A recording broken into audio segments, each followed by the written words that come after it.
창백한 모니터 불빛만이 어둠을 가르는 새벽 3시, 강남 테헤란밸리의 한 오피스 빌딩 꼭대기층에 위치한 스타트업 에듀넥스트 사무실은 정적만이 감돌았다. 대표 한지우는 핏발선 눈으로 노트북 화면에 코드를 응시하고 있었다. 책상 위에는 이미 바닥을 드러낸 에너지 드링크 캔들이 산처럼 쌓여 있었고, 그의 왼쪽 손목 안쪽, 희미하게 남은 별 모양 타투가 싸늘한 형광등 불빛 아래 언뜻 스쳤다. 대학 시절 영원한 우정을 맹세하며 가장 친했던 친구 박서준과 함께 새겼던 타투였다. 지금은 그 우정도 타투의 의미도 모두 빛이 발했지만 내일 있을 투자 유치 발표회에 회사의 명운이 걸려 있었다. 아니, 어쩌면 지우 자신의 모든 것이 걸려 있다고 해도 과언이 아니었다. 명문 공대를 졸업하고 야심차게 시작한 AI 교육 솔루션 스타트업 에듀넥스트는 한때 혁신의 아이콘으로 떠올랐었다. 하지만 치열한 경쟁, 자금난, 그리고 믿었던 서준의 배신, 핵심 기술 유출 의혹과 함께 경쟁사로 떠나버린 서준 때문에 회사는 존폐의 기로에 놓였다. 그날 이후 지우에게 인간은 믿을 수 없는 존재가 되었고, 성공은 유일한 구원이자 복수의 수단이 되었다. 결국 모든 건 엔트로피의 증가일 뿐이야. 의미 같은 건 없어. 지우는 종종 그렇게 중얼거리곤 했다.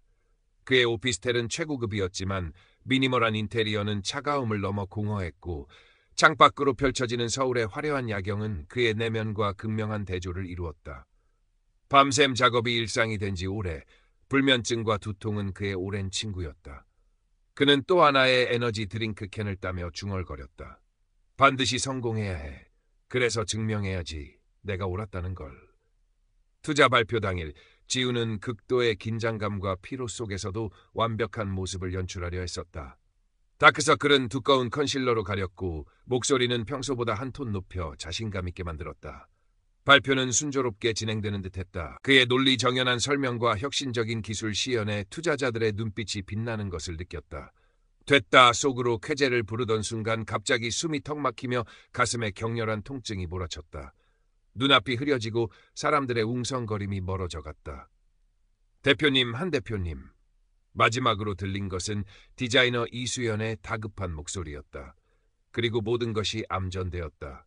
얼마나 시간이 흘렀을까. 지우는 자신이 완전한 어둠 속에 떠 있는 것을 깨달았다.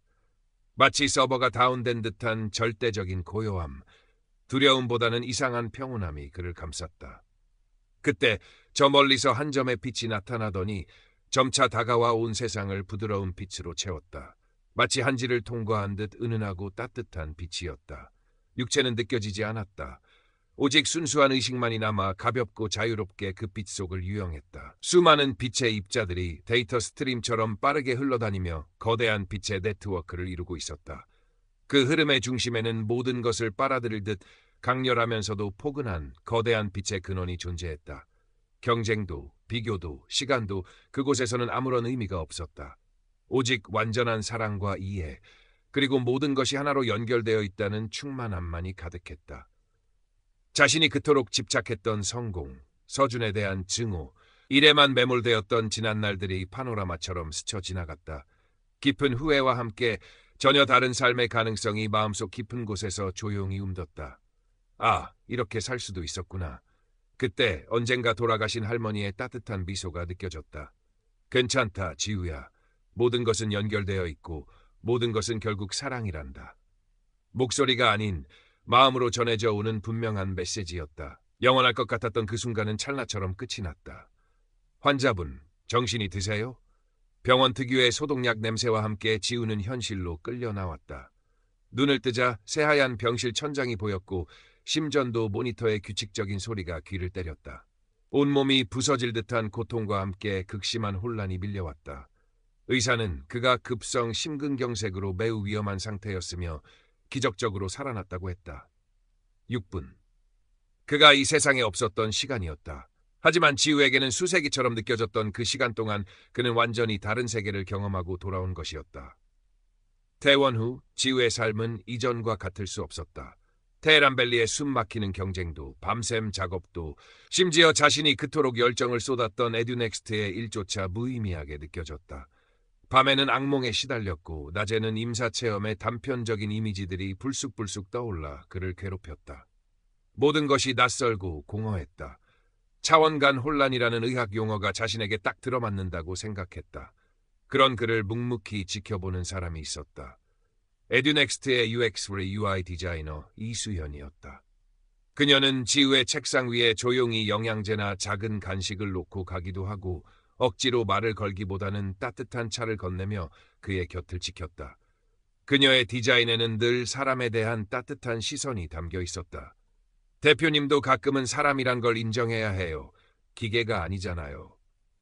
어느 날 텅 빈 사무실에서 홀로 창밖을 보며 괴로워하는 지우에게 수연이 조용히 다가와 말했다. 지우는 처음에는 날카롭게 반응했지만 진심으로 걱정하는 듯한 그녀의 눈빛에 자신도 모르게 조금씩 마음을 열기 시작했다. 자신이 겪었던 그 이상하고 비현실적인 경험에 대해 두서없이 털어놓았다. 빛의 세계, 연결된 영혼들, 그리고 사랑이라는 메시지까지. 미친 사람 취급을 받을까 두려웠지만 수연은 그의 말을 끝까지 경청했다. 어쩌면 대표님께 새로운 기회가 온 건지도 몰라요. 모든 일에는 다 이유가 있다고 하잖아요. 수연의 말은 거창한 위로나 분석이 아니었지만 이상하게 지우의 마음에 와닿았다. 그는 자신의 경험을 노트에 기록하기 시작했고 임사체험이나 의식에 관한 책들을 닥치는 대로 읽었다. 자신이 개발한 AI 챗봇 마음이에게 익명으로 자신의 혼란스러운 감정을 털어놓기도 했다. 아이러니하게도 자신이 만든 프로그램에게서 위로를 받는 기분은 묘했다. 그러던 중 지우는 자신이 개발한 AI 교육 기술을 새로운 시각으로 바라보게 되었다. 이전까지 그것은 단순히 돈벌이 수단이자 경쟁에서 이기기 위한 도구에 불과했다. 하지만 이제는 달랐다. 어쩌면 이 기술이 아이들의 창의력과 잠재력을 깨우고 진정한 배움의 기쁨과 성장의 기회를 줄 수 있는 열쇠가 될 수도 있지 않을까. 사람을 위한 기술, 사회적 가치 실현, 그의 머릿속에 희미하게나마 새로운 목표들이 떠오르기 시작했다. 그의 가슴 속에서 오랫동안 잊고 지냈던 무언가가 다시 꿈틀거리는 것을 느꼈다. 왼쪽 손목의 별 타투가 전과는 다른 의미로 반짝이는 듯했다. 하지만 현실은 냉혹했다. 투자 유치는 사실상 물 건너갔고 회사의 재정 상황은 최악으로 치닫고 있었다. 핵심 개발자 몇몇은 이미 회사를 떠날 준비를 하고 있다는 소문도 들려왔다. 설상가상으로 박서준이 이끄는 경쟁사에서 에듀넥스트의 핵심 아이디어와 놀랍도록 유사한 AI 교육 프로그램을 곧 출시할 것이라는 정보가 입수되었다. 역시 그 자식은 끝까지 나를 배신하는군. 지우의 가슴 속에서 다시 한번 분노와 절망감이 치밀어 올랐다. 과거의 트라우마가 생생하게 되살아나는 듯했다. 어떻게 해야 하지? 예전처럼 수단과 방법을 가리지 않고 이겨야 하나? 아니면 그곳에서 내가 느꼈던 그 가치를 따라야 하나? 지우는 깊은 혼란에 빠졌다. 그의 눈앞에는 두 갈래 길이 놓여 있었다. 하나는 익숙하지만 공허한 성공으로 향하는 길, 다른 하나는 낯설지만 무언가 가슴을 뛰게 하는 새로운 길이었다. 수연은 그런 지우의 고뇌를 옆에서 지켜보며 안타까워했다. 어느 날 저녁 늦게까지 사무실에 남아 고민하는 지우에게 그녀가 조용히 물었다. 대표님이 정말로 진심으로 원하는 게 뭐예요? 그 질문은 마치 임사체험 중 들었던 괜찮다는 메시지처럼 지우의 마음을 관통했다. 다음 날 지우는 남은 직원들을 회의실로 모았다. 그의 얼굴에는 이전의 냉소적인 표정 대신 어떤 결연함이 서려 있었다. 그는 자신이 겪었던 임사체험에 대해 직접적으로 언급하지는 않았다. 하지만 삶의 가치, 우리가 하는 일의 의미, 그리고 회사가 나아가야 할 새로운 비전에 대해 진솔하게 이야기했다. 우리는 단순히 돈을 버는 기계를 만드는 사람들이 아닙니다. 우리는 사람들에게 희망과 성장의 기회를 주는 일을 해야 합니다. 기술은 도구일 뿐, 중요한 것은 그것을 통해 무엇을 하느냐입니다. 직원들은 처음에는 어리둥절한 표정이었지만 지우의 눈빛에서 느껴지는 진정성에 조금씩 마음을 열기 시작했다. 몇몇은 고개를 끄덕였고 몇몇은 깊은 생각에 잠겼다. 회의실 안에는 무거운 침묵과 함께 어떤 미묘한 기대감이 감돌았다. 그날 오후 지우는 박서준을 직접 찾아갔다. 화려한 경쟁사의 로비에서 마주한 서준의 얼굴에는 당혹감과 경계심이 뒤섞여 있었다. 지우는 애써 담담하게 입을 열었다. 과거의 배신에 대한 원망이나 분노보다는 솔직한 대화를 원한다는 진심을 전달하려 했었다. 서준아, 오랜만이다. 할 얘기가 있어. 서준은 처음에는 냉소적인 태도를 유지했지만 이전과는 확연히 달라진 지우의 모습에 조금씩 흔들리는 듯했다. 길고 어색한 침묵 끝에 두 사람은 마주 앉아 오랜 시간 동안 대화를 나누었다. 과거의 오해, 서로에게 주었던 상처, 그리고 각자가 처한 현실에 대해. 모든 것이 해결되지는 않았지만 적어도 서로의 입장을 아주 조금이나마 이해할 수 있는 실마리를 찾은 듯했다. 기술 유출에 대한 진실의 일부도 그 과정에서 드러났다. 서준 역시 나름의 사정과 죄책감을 안고 있었던 것이다. 회사로 돌아온 지우는 중요한 결정을 내렸다.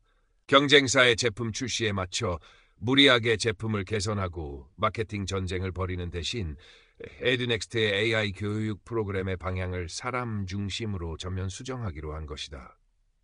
그리고 프로그램의 핵심 기능 중 일부를 사회 소외계층 아이들을 위해 무료로 제공하는 공익적인 프로젝트를 시작하기로 했다. 단기적인 이익보다는 장기적인 가치와 사회적 신뢰를 선택한 그로서는 엄청난 도박이었다. 몇 달이 흘렀다. 에듀넥스트는 여전히 작은 스타트업이었고 재정적인 어려움도 계속되었다. 하지만 사무실의 분위기는 이전과 확연히 달라져 있었다. 지우의 새로운 비전에 공감하는 사람들이 남아있었고 떠났던 몇몇 직원들도 다시 돌아왔다. 그들은 이전보다 더 따뜻하고 활기찬 분위기 속에서 진정한 의미를 찾아 함께 일하고 있었다. 그들의 공익 프로젝트는 언론의 작은 주목을 받기 시작했고 사회적으로도 긍정적인 반응을 얻고 있었다. 물론 그것이 당장의 큰 성공으로 이어지지는 않았다. 어느 날 저녁 지우는 자신의 사무실에서 창밖의 노을을 바라보고 있었다. 그때 수연이 조용히 다가와 그의 스마트폰 화면을 보여주었다. 그들이 만든 AI 교육 프로그램을 통해 즐겁게 배우고 있는 아이들의 영상이었다. 아이들의 해맑은 웃음소리가 스피커를 통해 흘러나왔다. 지우는 자신도 모르게 입가에 희미한 미소가 떠오르는 것을 느꼈다. 그것은 과거의 냉소적이고 방어적인 미소가 아니었다. 진심에서 우러나오는 따뜻하고 평온한 미소였다. 그의 왼쪽 손목에 새겨진 별 타투가 이제는 마치 밤하늘의 길을 안내하는 작은 별처럼 그에게 새로운 의미로 다가오는 듯했다. 수연이 그의 어깨에 가만히 손을 얹었다. 잘하고 있어요, 대표님. 그녀의 목소리에는 따뜻한 신뢰가 담겨 있었다. 지우는 고개를 끄덕였다. 아직 가야 할 길은 멀고 험난하겠지만 그는 더 이상 혼자가 아니었다. 그리고 그의 마음속에는 그 어떤 성공보다 값진 희망과 사랑이 가득 차 있었다. 테헤란밸리의 밤은 여전히 바쁘고 치열했지만 그 밤하늘 아래 아주 작은 별 하나가 이전보다 더욱 밝게 빛나기 시작하고 있었다.